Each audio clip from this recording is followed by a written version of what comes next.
স্বাগতম মাঠের খবরে। শুরু করছি দেশের ও বিশ্বের খেলাধুলার গুরুত্বপূর্ণ আপডেট দিয়ে। টি-20 বিশ্বকাপকে ঘিরে ভারতীয় ক্রিকেটে তৈরি হয়েছে নতুন আলোচনা। বিশ্বকাপ সংক্রান্ত একাধিক বিতর্কের প্রভাব আন্তর্জাতিক স্তরেও নজর এসেছে।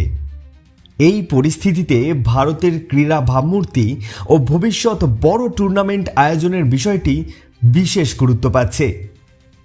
তবে ক্রিকেট এখন আর শুধু মাঠের খেলা নয়, এটা বিশ্ব ক্রীড়া রাজনীতিরও অংশ। এই খবরের পর নজর দেওয়া যাক মাঠের ভেতরের প্রস্তুতিতে।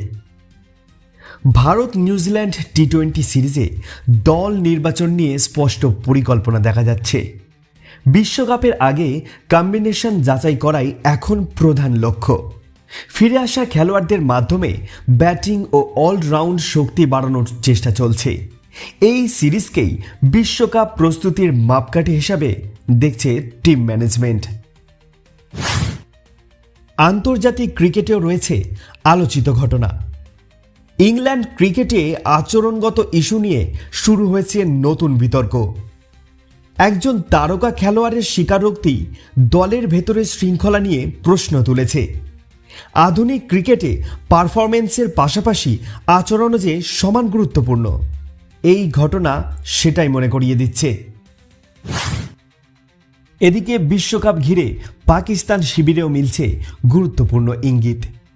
টি-20 বিশ্বকাপে পাকিস্তান খেলবে কিনা সে বিষয়ে এখনও চূড়ান্ত সিদ্ধান্ত জানায়নি সে দেশের সরকার।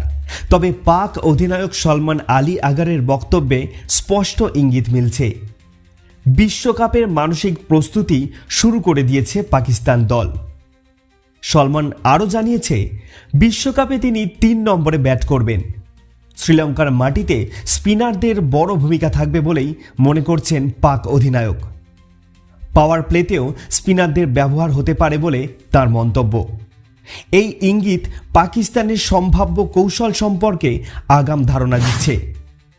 পুরুষদের টেনিসেও চলছে বড় ম্যাচ ঘিরে আলোচনা। জোকোভিচ ও আলকারাজকে ঘিরে বিশেষ নজর টেনিস বিশেষজ্ঞদের। প্রজন্ম বদলের এই লড়াই টেনিসের ভবিষ্যৎ দিক নির্ধারণ করবে। অভিজ্ঞতা বনাম তরুণ শক্তির দ্বন্দ্ব দর্শকদের বাড়তি আকর্ষণ দিচ্ছে। হকিতেও ভারতের প্রস্তুতি চলছে লক্ষ্যভেদে। বড় টুর্নামেন্টে ভালো ফলের পর ভারতীয় হকি দলে আত্মবিশ্বাস বেড়েছে। ফিটনেস ও ডিফেন্সে জোর দিয়ে ধারাবাহিকতা ধরে রাখার চেষ্টা চলছে।